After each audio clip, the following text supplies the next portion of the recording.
편의점 형광등 아래에서 12시간을 버틴 김현수는 새벽 6시가 되어서야 겨우 집으로 돌아옵니다. 버리려던 그 라디오에서 어느 밤 갑자기 아버지의 목소리가 흘러나왔다. 현수야, 너 아직도 그날을 후회하고 있니? 늘봄 라이프의 이야기를 들으러 와 주신 여러분 감사합니다. 구독하시고 다음 이야기도 들어보세요. 그럼 시작하겠습니다. 편의점 형광등 아래에서 12시간을 버틴 김현수는 새벽 6시가 되어서야 겨우 집으로 돌아옵니다. 계단을 오르는 다리가 천근만근 무겁습니다. 반지하 원룸 문을 열자 곰팡이 냄새와 함께 쌓인 택배 상자들이 눈에 들어옵니다. 현수는 신발도 제대로 벗지 않은 채 냉장고를 열고 소주 한 병을 꺼냅니다. 아침부터 술을 마시는 게 습관이 된 지 벌써 반년이 넘었습니다. 컵라면에 물을 붓고 기다리는 동안 현수는 방 한쪽 구석에 쌓인 짐더미를 바라봅니다. 이혼할 때 아내가 두고 간 이삿짐 박스, 딸이 대학 들어가며 버린 중고등학교 교과서, 그리고 아버지 집에서 가져온 낡은 라디오가 그 속에 섞여 있습니다. 라디오는 갈색 플라스틱 케이스가 금이가 있고 다이얼은 녹슬어 있습니다. 현수는 소주잔을 비우고 또 따르고를 반복하며 그 라디오를 멍하니 쳐다봅니다. 술이 얼굴까지 올라오자 현수는 비틀거리며 일어나 라디오를 꺼냅니다. 먼지가 손에 묻습니다. 이것도 이제 버려야 하나. 현수는 중얼거리며 라디오의 전원 스위치를 눌러봅니다. 당연히 아무 소리도 나지 않습니다. 고장 난 지 3년이 넘었으니까요. 아버지가 돌아가신 뒤 장례식장에서 가져온 이 라디오는 현수에게 가장 무거운 짐이었습니다. 고치려고 여러 번 시도했지만 번번이 실패했고 결국 박스 속에 처박아두었습니다. 현수는 다이얼을 돌려봅니다. 딸깍딸깍 소리만 날 뿐 여전히 침묵입니다. 아버지는 맨날 이걸로 뭘 들으셨대요. 현수는 라디오에게 말을 겁니다. 술에 취한 사람이 혼잣말을 하듯 중얼거립니다. 나한테는 한마디도 안 하시면서 라디오하고만 대화하셨잖아요. 현수의 목소리가 점점 커집니다. 제가 회사에서 잘렸을 때도 이혼할 때도 아버지는 그냥 라디오만 틀고 계셨잖아요. 분노가 치밀어 오릅니다. 현수는 라디오를 들어 올립니다. 이게 뭐가 그렇게 좋았어요? 아들보다 라디오가 더 좋았어요? 현수는 라디오를 바닥에 내동댕이 칩니다. 쾅! 갈색 케이스가 깨지며 부품들이 튀어나옵니다. 전선이 끊어지고 회로판이 드러납니다. 그 순간 이상한 일이 벌어집니다. 지지직 라디오에서 잡음이 흘러나오기 시작합니다. 현수는 술에 취해 환청을 듣는 줄 알고 고개를 흔듭니다. 하지만 잡음은 계속됩니다. 지지지직 지직. 그리고 그 잡음 사이로 희미하지만 분명한 목소리가 들립니다. 현수야. 현수는 얼어붙습니다. 소주잔을 떨어뜨립니다. 유리가 깨지는 소리도 들리지 않습니다. 현수야, 아빠다. 그 목소리는 분명 아버지의 목소리입니다. 현수는 무릎을 꿇고 라디오 앞으로 기어갑니다. 손이 떨립니다. 아버지세요? 라디오에서는 여전히 지직거리는 소리만 들립니다. 하지만 현수는 확신합니다. 방금 분명히 아버지 목소리를 들었습니다. 아버지 왜 그날 병원에 계실 때 아무 말도 안 하셨어요? 현수는 울먹이며 라디오를 끌어안습니다. 제가 늦어서 죄송해요. 제가 회사 일 때문에 저는 정말 목이 메어 더 이상 말이 나오지 않습니다. 라디오는 다시 침묵합니다. 지직거리던 소리도 멈춥니다. 현수는 깨진 라디오를 가슴에 안고 바닥에 주저앉아 소리 없이 웁니다. 새벽 햇살이 반지하 창문을 통해 조금씩 들어오지만 현수의 방은 여전히 어둡습니다. 바닥에는 깨진 소주잔, 식은 컵라면, 그리고 산산조각난 라디오가 놓여 있습니다. 현수는 한참을 그렇게 있다가 조심스럽게 라디오 부품들을 주워 담습니다. 고쳐야 해. 이걸 고쳐야 해. 현수는 떨리는 손으로 부품 하나하나를 박스에 담으며 중얼거립니다. 창밖에서는 출근하는 사람들의 발소리가 들립니다.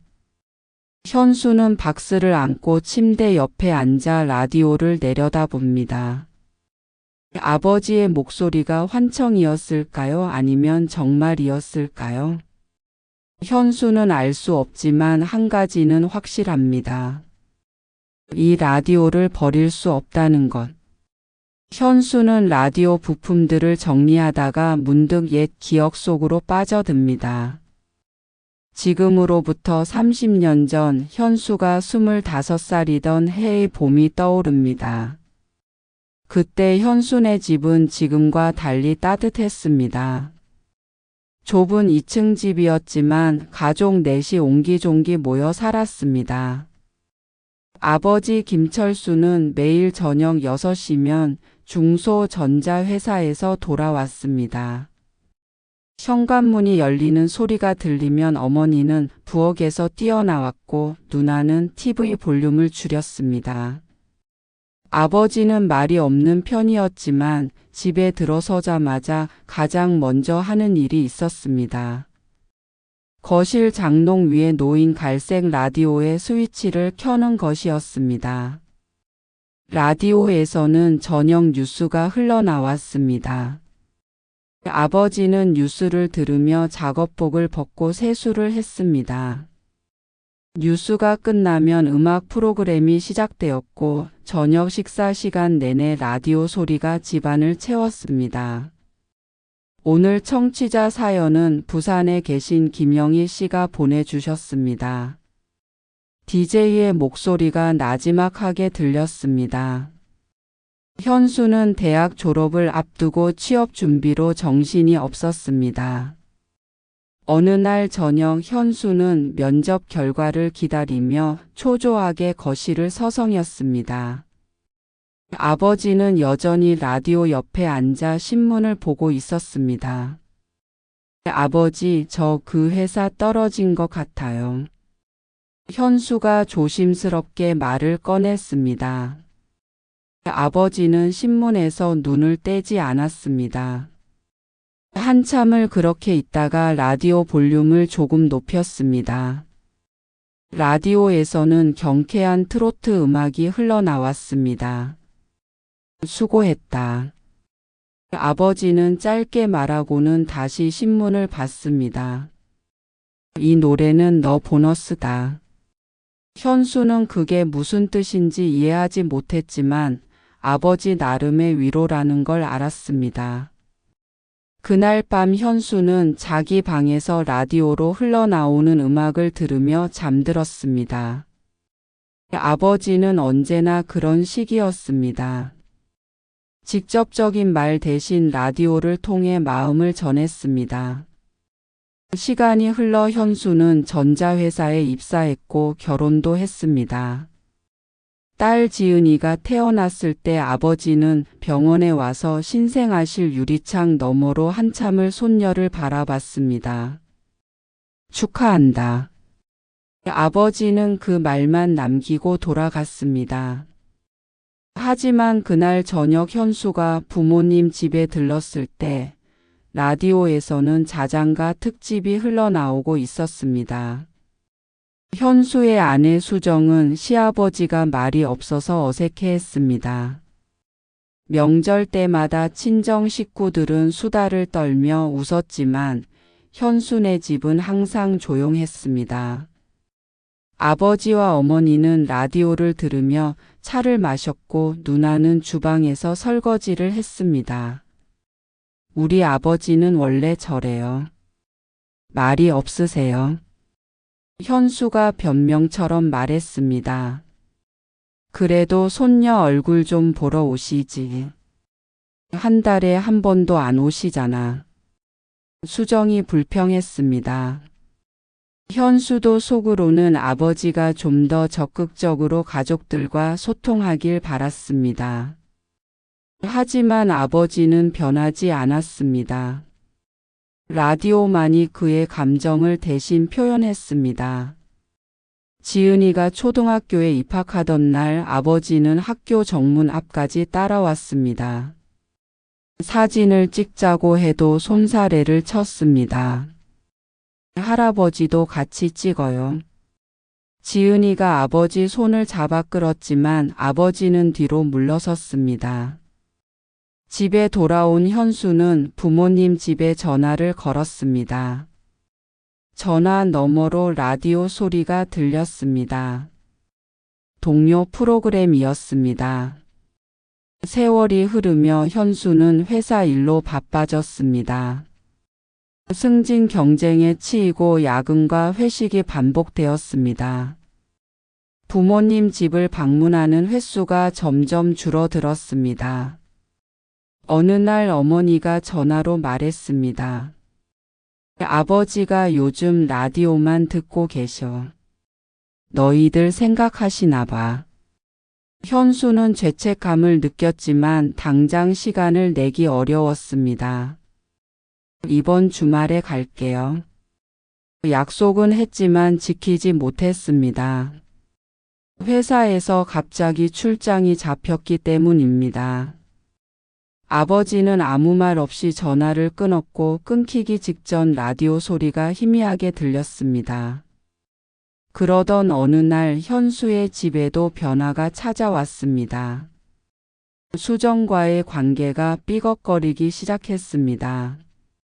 현수는 회사 일에 치여 집안일을 돌보지 못했고 수정은 혼자 아이를 키우며 지쳐갔습니다. 당신은 집에 있어도 없는 사람 같아요. 수정의 말이 현수의 가슴을 찔렀습니다. 현수는 문득 아버지가 떠올랐습니다. 아버지도 평생 말없이 일만 하셨습니다. 가족과 대화하는 대신 라디오를 들었습니다. 나도 아버지처럼 되는 건가? 현수는 두려웠습니다. 하지만 어떻게 바꿔야 할지 몰랐습니다. 지은이가 중학생이 되었을 때 현수는 처음으로 부모님 집 라디오를 유심히 봤습니다. 케이스에 금이 가 있고 다이얼은 달아 있었습니다. 아버지 이거 새 걸로 바꾸시지 그래요. 현수가 말했습니다. 아버지는 고개를 저었습니다. 이게 좋아. 익숙해. 그날 밤 현수는 자신의 집으로 돌아와 거실에 앉았습니다. TV는 켜져 있었지만 아무도 보지 않았습니다. 수정은 방에서 전화 통화를 하고 있었고 지은이는 학원에 갔습니다. 현수는 홀로 소파에 앉아 생각했습니다. 우리 집에는 왜 라디오가 없을까? 아니, 라디오 같은 게 없을까? 가족을 이어주는 무언가가 없을까? 하지만 현수는 곧 그 생각을 털어냈습니다. 다음 날 아침 일찍 출근해야 했기 때문입니다. 현수는 그렇게 또 하루를 보냈습니다. 아버지처럼 말없이 라디오 없이 그저 시간이 흐르는 대로 살았습니다. 현수가 39살이 되던 해 회사에 먹구름이 드리웠습니다. 글로벌 경제 위기의 여파로 전자업계 전체가 흔들렸습니다. 현수가 다니던 회사도 구조 조정을 발표했습니다. 임원들은 회의실에서 나와 직원 명단을 검토했고 복도에는 불안한 소문이 돌았습니다. 그해 가을 현수는 매일 새벽까지 사무실에 남아 일했습니다. 살아남기 위해서는 성과를 내야 했습니다. 주말에도 출근했고 가족과의 약속은 번번이 취소되었습니다. 수정은 더 이상 불평하지 않았습니다.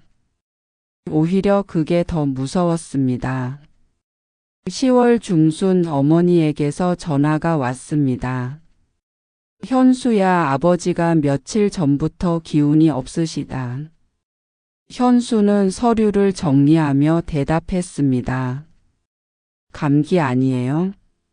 병원 가보셨어요?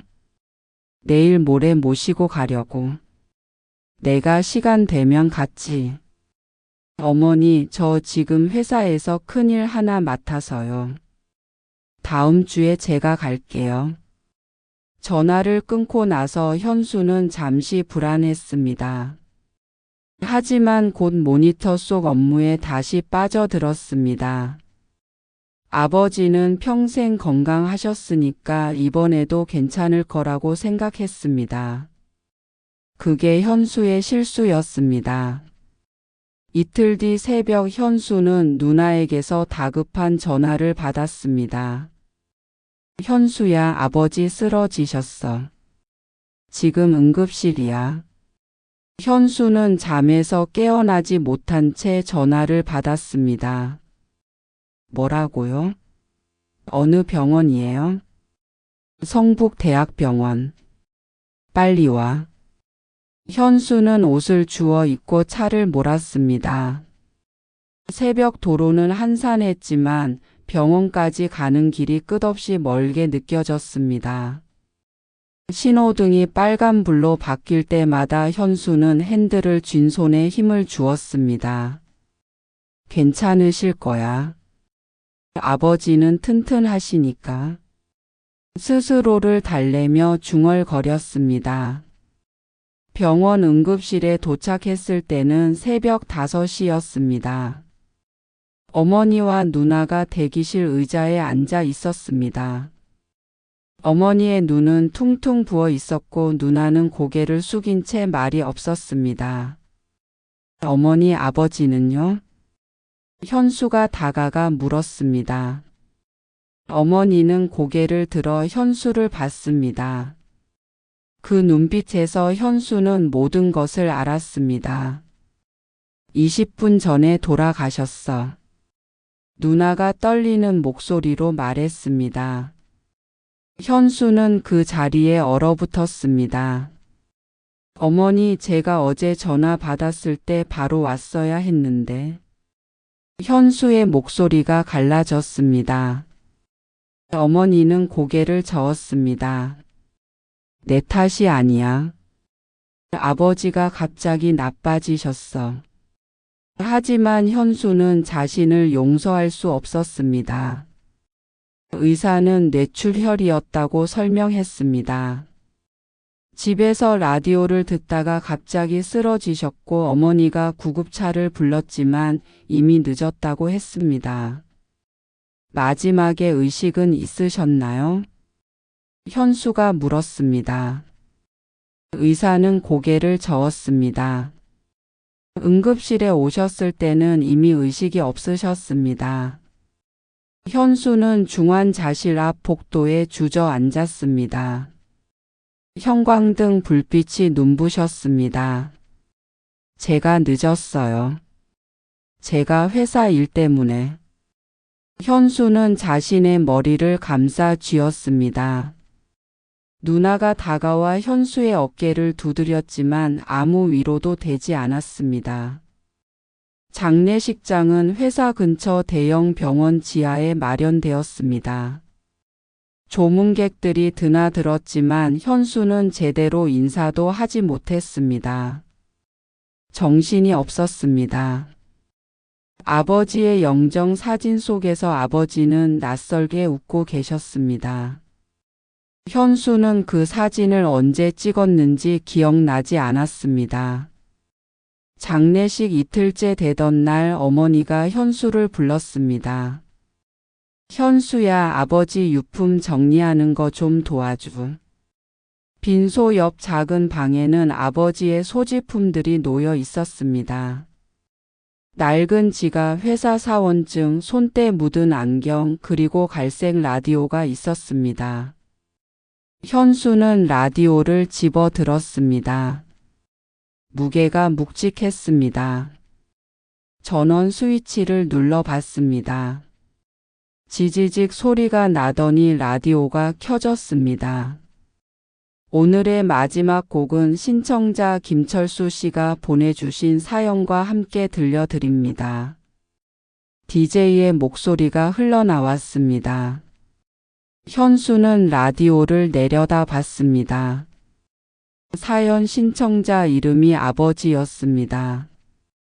평생 말 한마디 제대로 못해본 아비지만 우리 아들이 건강하게 잘 살아줬으면 좋겠습니다.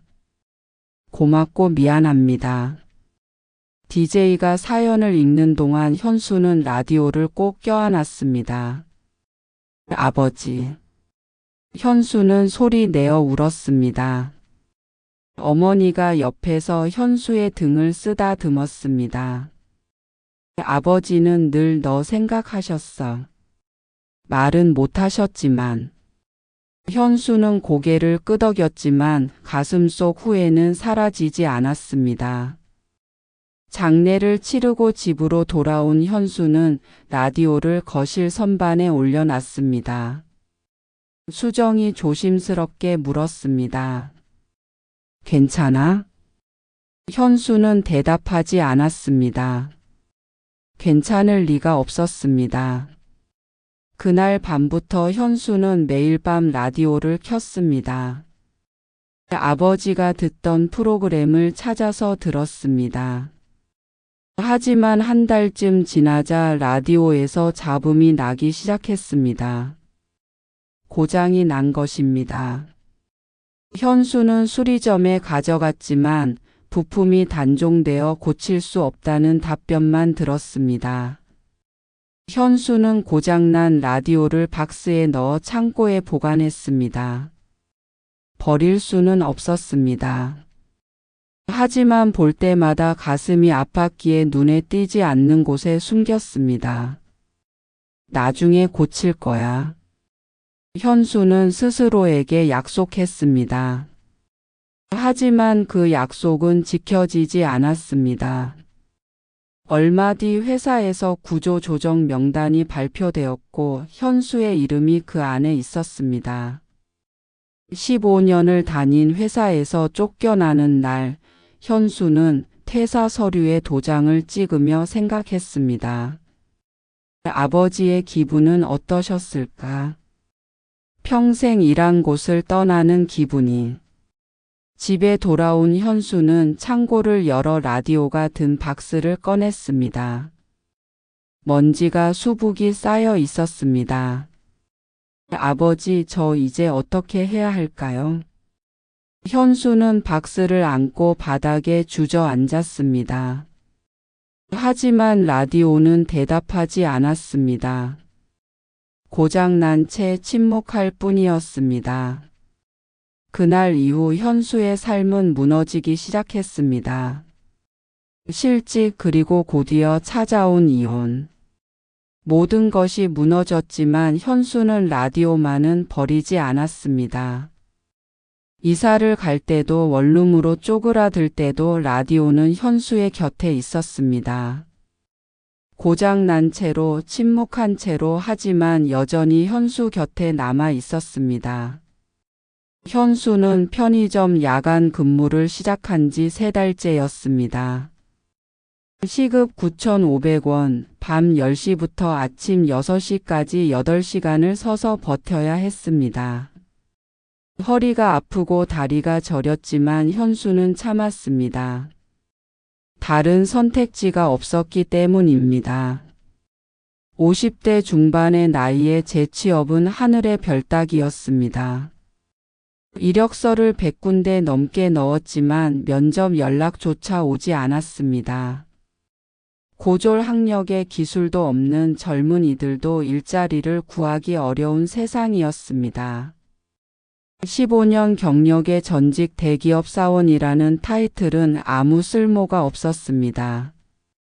새벽 근무를 마치고 돌아오는 길 현수는 지하철역 계단을 천천히 내려갔습니다.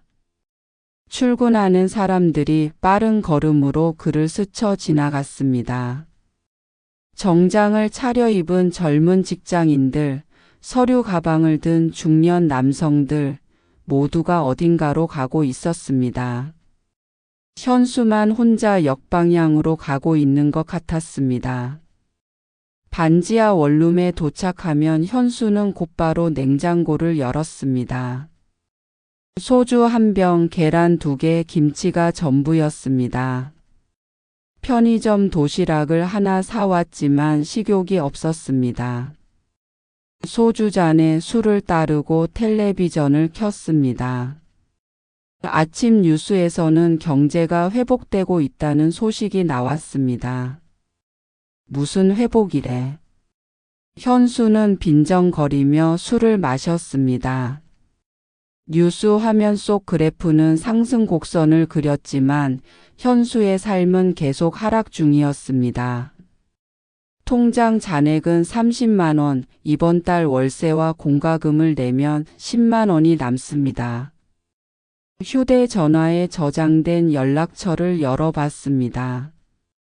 옛 회사 동료들 이름이 줄지어 있었습니다. 하지만 연락할 사람은 없었습니다. 퇴사 후 몇 명에게 전화를 걸었지만 어색한 대화만 오갔고 결국 현수는 먼저 연락을 끊었습니다. 바쁘시죠? 저도 요즘 정신 없어서요. 거짓말이었습니다. 수정에게서 온 마지막 문자 메시지는 3달 전 것이었습니다. 지은이 등록금 해결했어요. 앞으로는 연락하지 마세요. 현수는 그 문자를 지우지 못하고 있습니다. 딸 지은이의 번호도 여전히 저장되어 있지만 전화를 걸 용기가 없었습니다. 대학 2학년인 딸은 이제 아버지가 필요 없는 나이였습니다. 방 안을 둘러봤습니다. 사방 3평 남짓한 공간에 현수의 모든 것이 들어 있었습니다.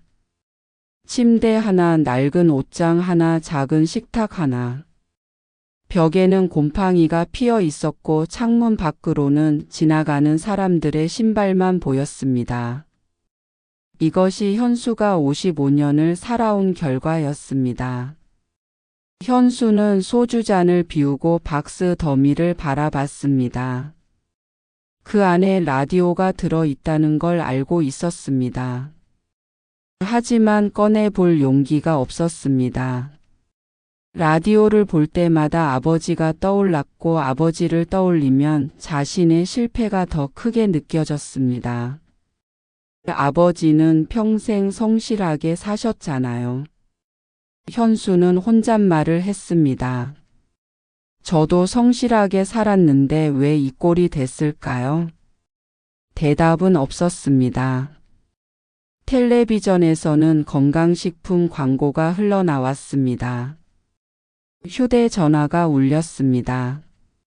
편의점 점장이었습니다. 현수 씨, 내일 대타 근무 가능하세요? 김 알바생이 갑자기 못 나온대요. 현수는 잠시 망설였습니다.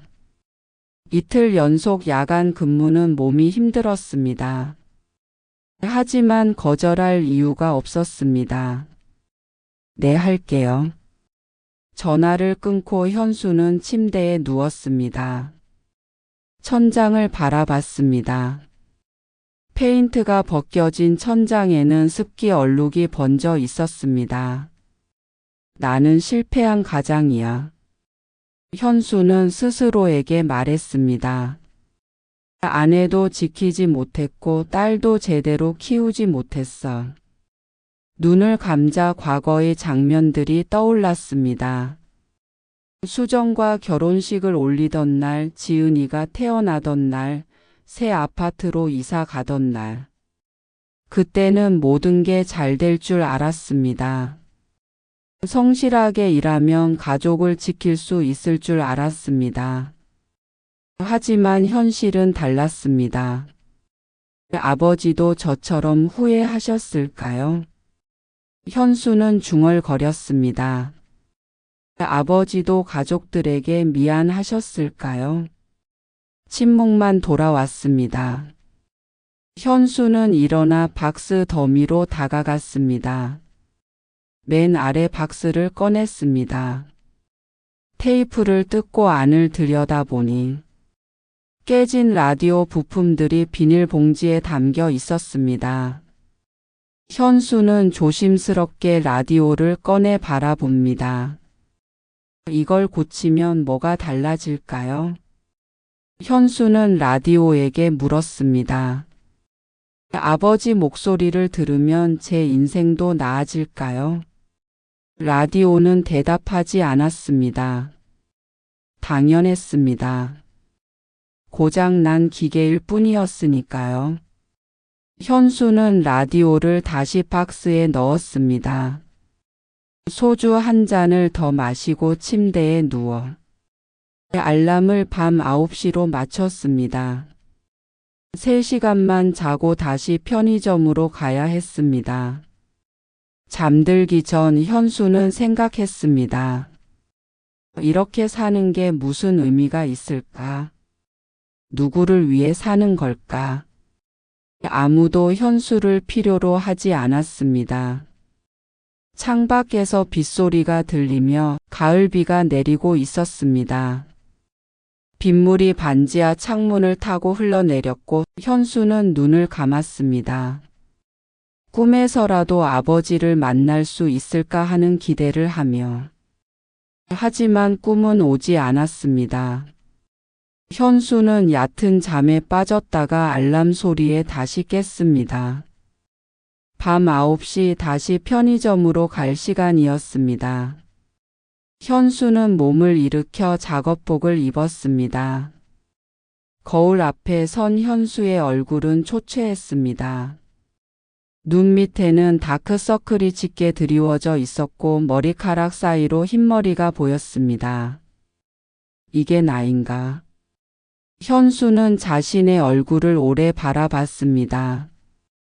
거울 속 남자는 낯설었습니다. 현수는 방을 나서며 뒤를 돌아봤습니다. 어둠 속에 박스들이 쌓여 있었고 그 안 어딘가에 라디오가 숨어 있었습니다. 내일은 꺼내볼까? 현수는 중얼거리며 문을 잠갔습니다. 하지만 내일도 모레도 현수는 라디오를 꺼내지 못할 것 같았습니다. 그럴 용기가 없었습니다. 현수가 편의점에서 돌아온 새벽 위층에서 무언가 떨어지는 소리가 들렸습니다. 쿵 둔탁한 소리가 천장을 울렸습니다. 현수는 천장을 올려다 봤습니다. 위층에는 혼자 사는 노인이 살고 있다는 것만 알고 있었습니다. 한 번도 제대로 인사를 나눈 적이 없었습니다. 다음 날 오후 현수가 잠에서 깨어 계단을 오르는데 위층 문이 열려 있었습니다. 노인 한 분이 현관 앞에 쪼그리고 앉아 무언가를 만지고 있었습니다. 현수는 그냥 지나치려다가 발걸음을 멈췄습니다. 노인이 만지고 있는 것은 오래된 선풍기였습니다. 저기 괜찮으세요? 현수가 조심스럽게 물었습니다. 노인이 고개를 들었습니다. 흰 머리에 깊게 패인 주름 하지만 눈빛만은 또렷했습니다. 아래층 사는 사람이구만. 이게 어제 떨어져서 고장이 났어. 노인은 박노인이라고 자신을 소개했습니다. 78살 3년 전 아내가 돌아가신 후 혼자 살고 있다고 했습니다. 전자제품은 버리는 게 아니라 고치는 거야. 요즘 젊은 사람들은 다 버리더만. 박노인은 투덜거리며 선풍기 날개를 분리했습니다. 현수는 무심코 말했습니다. 저도 고장 난 게 하나 있는데 못 고치고 있어요. 박노인이 눈을 번쩍 떴습니다. 뭔데? 가져와봐. 내가 40년 넘게 전자회사 다녔어. 현수는 잠시 망설였습니다. 하지만 박노인의 눈빛에서 진심을 느꼈습니다. 현수는 방으로 내려가 라디오가 든 박스를 가져왔습니다. 박노인은 라디오를 보자마자 눈을 크게 떴습니다. 이거 70년대 모델이잖아. 어디서 구했어? 아버지 유품이에요. 현수의 목소리가 작아졌습니다. 박노인은 라디오를 조심스럽게 들어 올려 이리저리 살폈습니다. 케이스가 깨지고 회로판이 드러난 상태였습니다. 이거 함부로 던졌구만. 부품이 많이 상했어. 현수는 고개를 숙였습니다. 술 먹고 화가 나서 그냥 던져버렸어요. 박노인은 한참을 라디오를 들여다보다가 말했습니다. 들어와. 내가 공구 좀 가져올게. 현수는 박노인을 따라 위층 집으로 들어갔습니다. 방 안은 깔끔하게 정돈되어 있었고 한쪽 벽면에는 각종 공구와 부품들이 정리되어 있었습니다. 여기 앉아. 박노인이 작은 식탁을 가리켰습니다. 현수는 의자에 앉았고 박노인은 공구 상자를 들고 왔습니다. 오래된 드라이버, 니퍼, 멀티미터, 납땜, 인두까지 갖춰져 있었습니다. 젊은 사람들은 이런 거 할 줄 모르더만. 다 돈 주고 사는 세상이니까. 박노인은 라디오를 분해하기 시작했습니다. 능숙한 손놀림으로 나사를 풀고 회로판을 꺼냈습니다. 이 회로판 봐. 여기 트랜지스터가 나갔어. 콘덴서도 부풀어 올랐고. 현수는 박노인의 설명을 들으며 고개를 끄덕였습니다. 알아듣지는 못했지만 집중해서 들었습니다. 자네 아버지는 어떤 분이셨어? 박노인이 회로판을 닦으며 물었습니다. 현수는 잠시 침묵했습니다. 말이 없으신 분이었어요. 늘 이 라디오만 들으셨죠. 그래? 나도 그랬어. 집에 오면 말이 안 나오더라고. 박노인은 멀티미터로 회로를 점검하며 계속 말했습니다.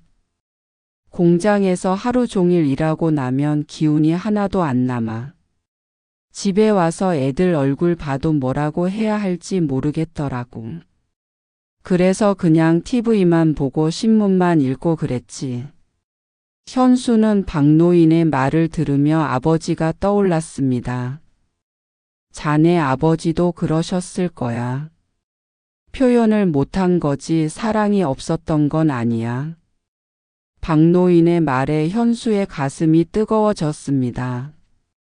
근데 저는 아버지 마지막 순간에도 없었어요. 회사 일 때문에. 현수의 목소리가 떨렸습니다. 박노인은 손을 멈추고 현수를 바라봤습니다. 내 아들도 내가 쓰러졌을 때 외국 출장 중이었어. 장례식 전날에야 왔지. 그런데 괜찮으세요? 괜찮을 리가 있나? 근데 뭐 어쩌겠어. 아들도 먹고 살아야지. 두 사람은 잠시 말없이 앉아 있었습니다. 창밖으로 오후 햇살이 들어왔습니다. 박노인은 다시 라디오를 들여다봤습니다. 이거 고치려면 부품을 구해야 해. 근데 단종된 지 오래라 쉽지 않을 거야. 그럼 못 고치나요? 현수의 목소리에 실망감이 묻어났습니다. 박노인은 고개를 저었습니다. 못 고칠 건 없어. 시간이 걸릴 뿐이지. 내가 아는 부품 상회가 있어. 거기 가면 헌 라디오에서 부품 빼서 쓸 수 있을 거야. 박노인은 종이에 상회 주소를 적어줬습니다. 자네가 직접 가봐. 주인 아저씨한테 내 이름 대면 도와줄 거야. 현수는 종이를 받아 들었습니다. 감사합니다. 제가 꼭 찾아볼게요. 그날 저녁 현수는 박노인과 함께 라면을 끓여 먹었습니다. 박노인은 젊은 시절 이야기를 들려줬습니다. 전자회사 생산 라인에서 일하던 시절 매일 똑같은 부품을 조립하고 검수하던 일. 지루했지만 보람 있었어.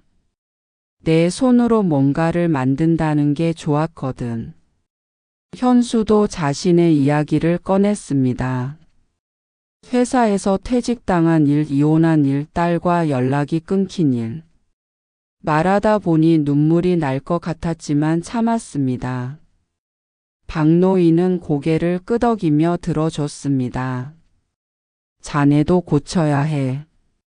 라디오만 고치는 게 아니라 자네 삶도. 박노인의 말이 현수의 가슴에 박혔습니다. 어떻게요? 한 번에 하나씩. 라디오 고치듯이. 부품 하나씩 점검하고 고장 난 거 찾아서 하나씩 고쳐 나가는 거야. 현수는 박노인의 눈을 바라봤습니다. 그 눈빛에는 삶의 무게가 담겨 있었지만 동시에 희망도 보였습니다. 저도 고칠 수 있을까요? 당연하지. 버려야 할 사람은 없어. 다 고칠 수 있어. 다음 날 현수는 박노인이 알려준 부품 상회를 찾아갔습니다. 을지로 뒷골목에 있는 작은 가게였습니다. 60대로 보이는 주인이 돋보기를 쓰고 회로판을 들여다보고 있었습니다. 박노인 아저씨가 소개해 주셨어요. 주인은 반갑게 맞아줬습니다. 박 형님이 보냈으면 가족이지. 뭐가 필요한데? 현수는 라디오 사진을 보여줬습니다. 주인은 고개를 끄덕였습니다. 70년대 모델이네. 잠깐만 기다려봐. 주인은 창고로 들어갔다가 헌 라디오 몇 대를 들고 나왔습니다. 여기서 부품 빼서 쓸 수 있을 거야. 10,000원만 줘. 현수는 돈을 내고 부품을 받았습니다. 꼭 고쳐야 하는 거예요? 현수가 물었습니다. 주인은 웃으며 대답했습니다. 고쳐야 하는 건 없어. 근데 고치면 마음이 편해지지. 내가 40년 넘게 이 일하면서 배운 거야. 고치는 건 물건만 고치는 게 아니야. 현수는 고개를 끄덕이며 가게를 나왔습니다. 박노인의 집으로 돌아가는 길 현수는 부품을 가슴에 꼭 안았습니다. 처음으로 뭔가를 해낼 수 있을 것 같은 기분이 들었습니다. 오랜만에 느끼는 감정이었습니다. 박노인과 현수는 사흘에 걸쳐 라디오를 수리했습니다.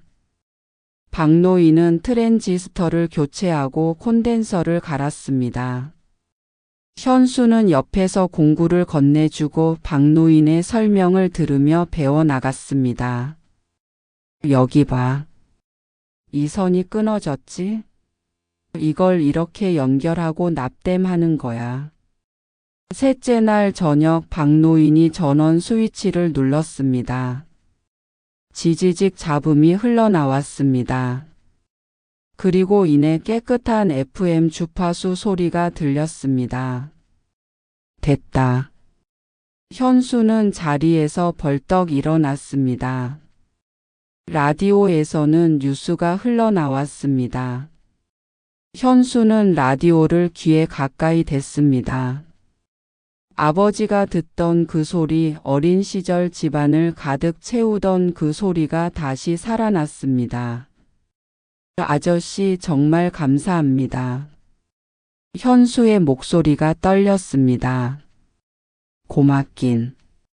자네가 포기 안 했으니까 고친 거지.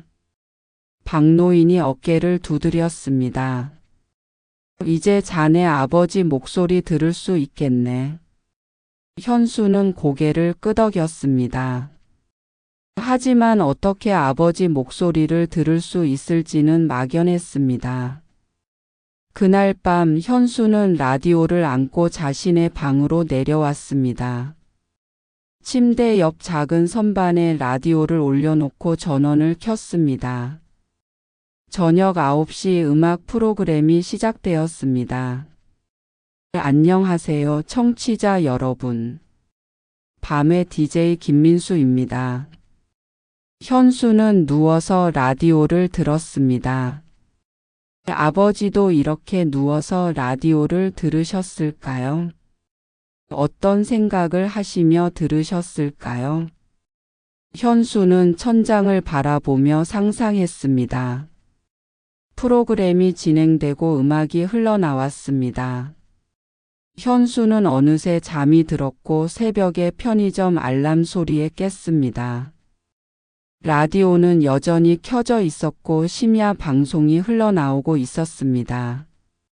현수는 라디오를 끄지 않고 편의점으로 향했습니다. 일주일이 지났습니다. 현수는 매일 밤 라디오를 들으며 잠들었습니다. 음악 프로그램, 심야 토크쇼, 새벽 뉴스까지 다양한 방송을 들었습니다. 그러던 어느 날 밤 현수는 특별한 프로그램을 발견했습니다. 사연이 있는 음악, 오늘도 여러분의 사연을 기다립니다. DJ의 목소리가 따뜻했습니다. 청취자들이 보낸 사연을 읽고 신청곡을 틀어주는 프로그램이었습니다. 현수는 라디오 볼륨을 높였습니다. 첫 번째 사연은 부산에 사시는 이영희 씨가 보내주셨습니다. 사연들이 하나씩 소개되었습니다. 딸의 결혼을 축하하는 아버지의 사연, 돌아가신 어머니를 그리워하는 아들의 사연. 현수는 사연을 들으며 눈시울이 뜨거워졌습니다. 모두가 누군가에게 하지 못한 말을 라디오를 통해 전하고 있었습니다. 그때 DJ가 특별한 사연을 소개했습니다. 오늘은 특별히 오래된 사연 하나를 다시 들려드리려고 합니다. 이 사연은 20년 전 저희 프로그램에 보내주신 건데요. 최근 재방송 요청이 많아서 준비했습니다. 현수는 귀를 기울였습니다. 사연 신청자는 김철수 씨입니다. 현수의 심장이 멎는 것 같았습니다. 김철수 아버지 이름이었습니다. 아버지? 현수는 벌떡 일어나 라디오 앞에 무릎을 꿇었습니다. DJ가 사연을 읽기 시작했습니다. 저는 중소전자회사에서 일하는 평범한 가장입니다. 매일 공장에서 늦게까지 일하다 보니 집에 가면 가족들이 다 잠들어 있을 때가 많습니다. 현수는 숨을 죽이고 들었습니다. 아들이 대학을 졸업하고 취업 준비를 하고 있습니다. 면접을 보고 올 때마다 제게 결과를 말하는데 저는 뭐라고 위로해야 할지 몰라 그냥 라디오나 틀어놓습니다. 현수의 눈에서 눈물이 흘러내렸습니다. 아들에게 잘했다고 수고했다고 아빠는 내가 자랑스럽다고 말하고 싶은데 입 밖으로 나오지 않습니다. 그래서 라디오로 음악을 들려주는 것으로 마음을 대신합니다. DJ의 목소리도 조금 떨렸습니다. 공장 일이 힘들어도 아들 생각만 하면 견딜 수 있습니다. 아들이 좋은 회사에 들어가서 저보다 나은 삶을 살았으면 좋겠습니다. 그리고 혹시 아들이 나를 미워하거나 섭섭해하지 않았으면 좋겠습니다. 현수는 라디오를 껴안고 소리 내어 울었습니다. 아들아, 아빠는 말은 못하지만 너를 정말 사랑한다. 이 사연과 함께 신청곡 들려드립니다. 아들에게 보내는 노래입니다. 조용한 발라드 음악이 흘러나왔습니다. 현수는 라디오를 가슴에 안고 한참을 울었습니다. 아버지, 저도 사랑했어요. 말 못해서 죄송해요. 현수는 라디오에 대고 중얼거렸습니다. 음악이 끝나고 DJ가 다시 목소리를 냈습니다. 김철수 씨, 혹시 이 방송을 듣고 계신다면 아드님께 꼭 말씀해 주세요. 사랑한다고요. 현수는 바닥에 주저앉았습니다. 아버지는 20년 전에 이미 마음을 전하려고 했던 것입니다. 하지만 현수는 그때 그 방송을 듣지 못했습니다. 회사 야근 때문에, 술자리 때문에, 바쁜 일상 때문에 듣지 못했습니다. 제가 그때 들었어야 했는데. 현수는 후회했습니다. 하지만 동시에 깨달았습니다. 아버지가 표현이 서툴렀을 뿐 평생 자신을 사랑했다는 사실을. 현수는 책상 서랍을 열었습니다. 오래전에 사둔 편지지와 펜이 있었습니다. 손이 떨렸지만 현수는 펜을 잡았습니다. 라디오 프로그램 홈페이지 주소를 검색해서 적었습니다. 저도 사연을 보내야겠어. 현수는 중얼거렸습니다. 더 이상 미루면 안 돼. 아버지처럼 후회하고 싶지 않아. 현수는 컴퓨터 앞에 앉아 사연을 쓰기 시작했습니다. 처음에는 무슨 말을 해야 할지 몰라 멈칫했습니다. 하지만 곧 손가락이 키보드 위를 움직였습니다. 아버지에게 하지 못했던 말들, 자신의 후회와 깨달음, 그리고 앞으로 살아갈 이야기를. 새벽 3시까지 사연을 썼습니다. 편의점 출근 시간이 다가왔지만 현수는 마지막 문장을 완성했습니다. 중요한 말은 항상 제때 해야 합니다. 저는 늦었지만 이제라도 시작하려고 합니다. 현수는 사연을 전송했습니다. 선택될지 안 될지는 알 수 없었습니다. 하지만 중요한 건 보냈다는 사실 자체였습니다. 현수는 처음으로 뭔가를 해냈다는 뿌듯함을 느꼈습니다. 라디오에서는 새벽 방송이 흘러나왔습니다. 곧 동이 트겠습니다. 새로운 하루를 맞이하는 청취자 여러분, 오늘도 좋은 하루 되세요. 현수는 라디오를 끄지 않고 편의점으로 향했습니다. 오늘은 왠지 일이 힘들지 않을 것 같았습니다. 박노인에게 문자를 보냈습니다. 아저씨, 아버지 사연 들었어요. 저도 제 사연 보냈어요. 정말 감사합니다. 잠시 후 박노인에게서 답장이 왔습니다. 잘했어. 그게 시작이야. 라디오 주파수 맞추듯이 삶도 계속 맞춰가는 거야. 현수는 편의점 앞에 서서 하늘을 올려다봤습니다. 동쪽 하늘이 조금씩 밝아오고 있었습니다. 아버지, 이제 조금 알 것 같아요. 현수는 중얼거리며 편의점 문을 열었습니다. 새로운 하루가 시작되고 있었습니다. 오늘 이야기가 좋으셨다면 구독과 댓글, 알람 설정 잊지 마시고 소중한 댓글 하나가 정말 큰 힘이 됩니다. 현수가 사연을 보낸 지 열흘이 지났습니다.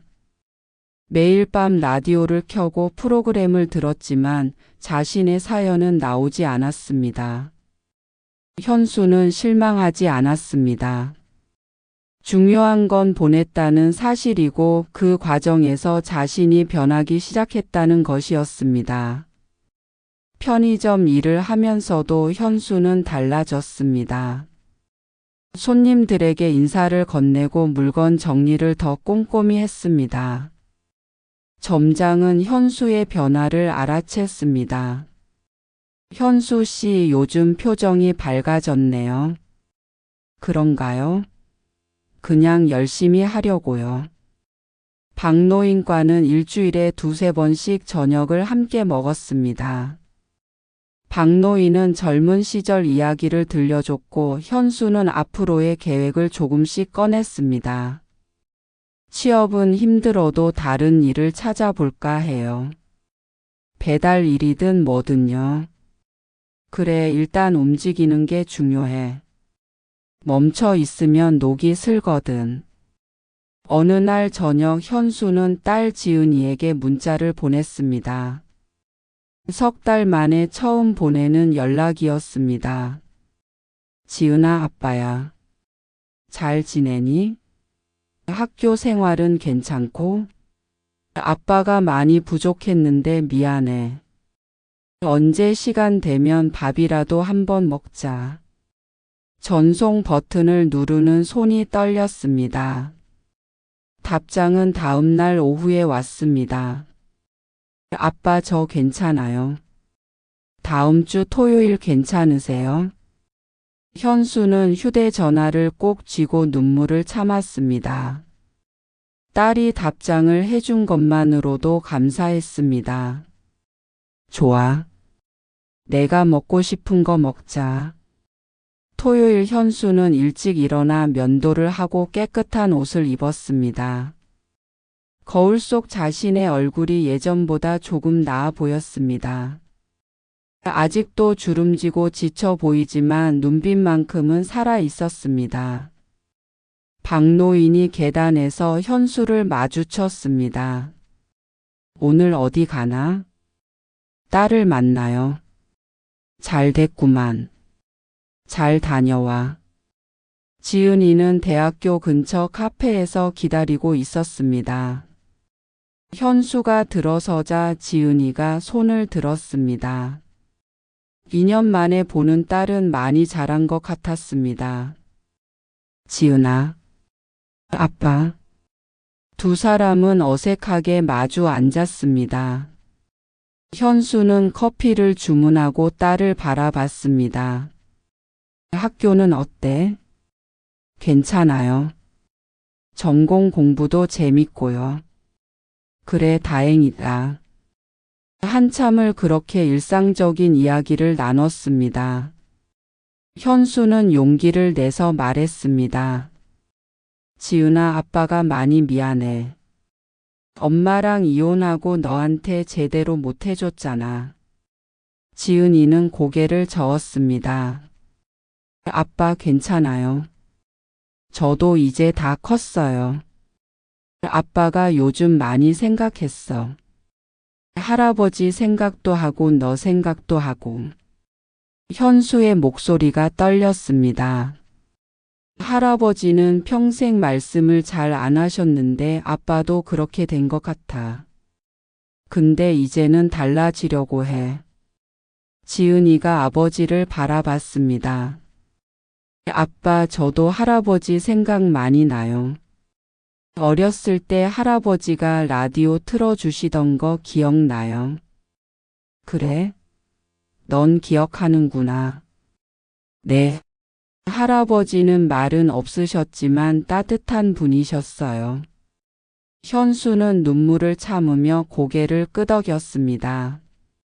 그날 저녁 현수는 라디오를 켜고 누웠습니다. 딸과의 만남이 머릿속을 맴돌았습니다. 아직 회복할 게 많지만 작은 시작이라도 했다는 게 중요했습니다. 라디오에서는 저녁 프로그램이 흘러나왔습니다. 오늘은 특별한 사연 하나를 소개하려고 합니다. DJ의 목소리에 현수는 귀를 기울였습니다. 사연 제목은 라디오가 알려준 것입니다. 김현수 씨가 보내주셨습니다. 현수는 벌떡 일어났습니다. 자신의 사연이었습니다. DJ가 사연을 읽기 시작했습니다. 저는 50대 중반의 평범한 사람입니다. 아니, 평범하지도 않습니다. 실직하고 이혼하고 가족과도 떨어져 살고 있습니다. 현수는 라디오 앞에 무릎을 꿇고 앉았습니다. 제 아버지는 평생 라디오를 들으며 사셨습니다. 저는 그게 이해가 안 됐습니다. 왜 가족에게는 말을 안 하시고 라디오만 들으시는지. 하지만 아버지가 돌아가신 후에야 깨달았습니다. DJ의 목소리가 조용히 사연을 전했습니다. 아버지는 표현이 서툴렀을 뿐입니다. 라디오는 아버지가 마음을 전하는 방법이었습니다. 저는 그걸 너무 늦게 알았습니다. 아버지의 마지막 순간에도 함께하지 못했고 그 후회가 저를 무너뜨렸습니다. 현수의 눈에서 눈물이 흘러내렸습니다. 하지만 최근 이웃 어르신의 도움으로 아버지의 라디오를 고쳤습니다. 그리고 20년 전 아버지가 보낸 사연을 우연히 듣게 되었습니다. 아버지는 저를 사랑하셨습니다. 말로 표현하지 못했을 뿐입니다. DJ가 잠시 멈췄다가 계속 읽었습니다. 저도 아버지처럼 살았습니다. 가족에게 말을 안 하고 회사 일에만 매달렸습니다. 그래서 모든 걸 잃었습니다. 하지만 이제는 달라지려고 합니다. 늦었지만 시작하려고 합니다. 현수는 라디오를 껴안았습니다. 오늘 석 달 만에 딸을 만났습니다. 미안하다고 사랑한다고 말했습니다. 딸은 괜찮다고 했습니다. 아직 갈 길이 멀지만 한 걸음씩 걸어가려고 합니다. 라디오 주파수를 맞추듯이 인생도 계속 맞춰가야 한다는 걸 배웠습니다. DJ의 목소리에 감정이 실렸습니다. 중요한 말은 항상 제때 전해야 합니다. 저는 늦었지만 이제라도 전하려고 합니다. 사랑하는 사람들에게, 미안했던 사람들에게, 고마웠던 사람들에게. 라디오처럼 주파수를 계속 맞추는 행동처럼 관계도 계속 맞춰가야 한다는 것을 이제는 압니다. 현수는 소리 내어 울었습니다. 사연이 끝나고 DJ가 말했습니다. 김현수 씨, 이 사연을 통해 저도 많은 것을 배웠습니다. 청취자 여러분도 그러실 거라 믿습니다. 조용한 음악이 흘러나왔습니다. DJ가 마지막으로 물었습니다. 여러분은 아직도 전하지 못한 말이 남아있지 않습니까? 현수는 라디오를 가슴에 안고 한참을 그렇게 있었습니다. 휴대전화가 울렸습니다. 박노인이었습니다. 현수야, 방송 들었어. 잘했어. 정말 잘했어. 아저씨 감사합니다. 아저씨 덕분이에요. 전화를 끊고 현수는 창밖을 바라봤습니다. 밤하늘에 별이 보였습니다. 반지하 방에서 보는 하늘은 좁았지만 오늘따라 넓어 보였습니다. 현수는 휴대전화를 들고 딸에게 문자를 보냈습니다. 지은아, 오늘 만나서 정말 좋았어. 사랑해. 아빠가. 답장은 금방 왔습니다. 저도요, 아빠. 다음에 또 봐요. 현수는 휴대전화를 내려놓고 라디오를 바라봤습니다. 갈색 케이스에는 여전히 금이가 있었고 다이얼은 낡아 있었습니다. 하지만 소리는 또렷했습니다. 아버지, 이제 알겠어요. 현수는 라디오에 대고 중얼거렸습니다. 주파수를 맞추는 게 중요한 게 아니라 계속 맞추려고 노력하는 게 중요한 거죠. 저도 이제부터 맞춰갈게요. 하나씩 천천히. 라디오에서는 밤 프로그램이 계속 흘러나왔습니다. 다른 청취자들의 사연, 음악, DJ의 목소리. 현수는 라디오 볼륨을 조금 낮추고 침대에 누웠습니다. 오랜만에 마음이 편안했습니다. 다음 날 아침 현수는 일찍 일어나 박노인을 찾아갔습니다. 아저씨, 같이 아침 먹어요. 제가 살게요. 박노인은 웃으며 고개를 끄덕였습니다. 그래, 좋지. 우리 국밥이나 먹으러 가자. 두 사람은 골목 끝 국밥집으로 향했습니다. 아침 햇살이 따뜻했습니다. 현수는 걸으며 생각했습니다. 앞으로도 힘들 거예요. 편의점 일은 계속해야 하고 돈도 모아야 하고 딸과의 관계도 천천히 회복해야 합니다. 하지만 이제는 혼자가 아니었습니다. 박노인이 있고 딸이 있고 라디오가 있었습니다. 그리고 무엇보다 자신을 포기하지 않는 마음이 생겼습니다. 아저씨, 제가 다음엔 뭘 고쳐볼까요? 현수가 물었습니다. 박노인이 웃으며 대답했습니다. 자네 자신을 고쳐. 라디오처럼 한 번에 하나씩. 서두르지 말고. 현수는 고개를 끄덕였습니다. 네, 그렇게 할게요. 국밥집에 도착해 두 사람은 마주 앉았습니다. 뜨거운 국밥이 나왔고 김치와 깍두기가 함께 나왔습니다. 현수는 숟가락을 들며 박노인을 바라봤습니다. 아저씨, 정말 감사해요. 아저씨 아니었으면 저 아직도 방에서 술만 마시고 있었을 거예요. 감사는 무슨. 자네가 포기 안 했으니까 된 거지.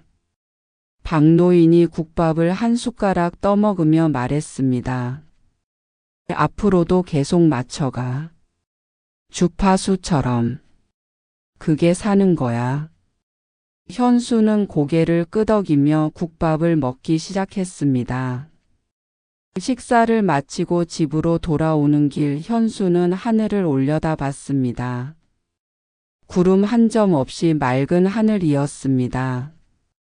아버지, 저 이제 잘 살아볼게요. 현수는 중얼거리며 계단을 내려갔습니다. 방으로 들어와 라디오를 켰습니다. 오전 프로그램이 흘러나왔습니다. 좋은 아침입니다. 오늘도 청취자 여러분과 함께 하겠습니다. 현수는 라디오 볼륨을 적당히 맞추고 창문을 열었습니다. 신선한 공기가 방 안으로 들어왔습니다. 현수는 노트를 꺼내 오늘 할 일을 적기 시작했습니다. 편의점 근무 이력서 작성, 딸에게 연락하기, 박노인께 저녁 대접하기. 작은 일들이지만 하나씩 해나가면 언젠가는 큰 변화가 올 것입니다. 라디오에서는 경쾌한 음악이 흘러나왔습니다. 현수는 라디오를 바라보며 미소 지었습니다. 아버지가 남긴 라디오는 단순한 기계가 아니었습니다. 그것은 사랑을 전하는 도구였고 삶을 다시 시작하게 해준 신호였습니다. 주파수를 맞추듯 현수도 이제 자신의 삶을 맞춰가기 시작했습니다. 천천히 하지만 확실하게. 오늘 이야기가 좋으셨다면 구독과 댓글, 알람 설정 잊지 마시고 소중한 댓글 하나가 정말 큰 힘이 됩니다. 여러분들의 삶이 늘 봄처럼 아름다운 인생이길 기원합니다.